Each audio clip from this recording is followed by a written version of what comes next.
Gal ne ragam čia.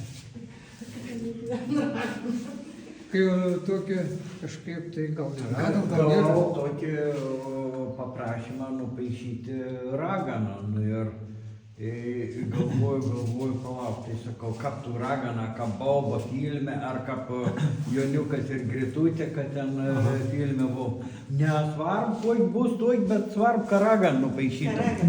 Nu ir paskiau galvoju, atsėdus, nu ką čia dabar tu raganą nupaišęs, nesinoras iš paišlio kažkur tai kopijuoti.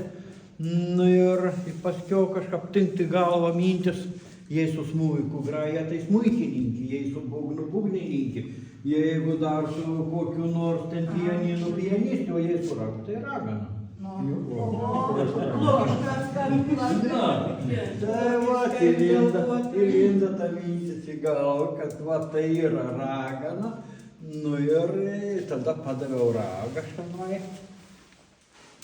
Ir, o iš tikrųjų už modelį čia radau moteriškai tokį.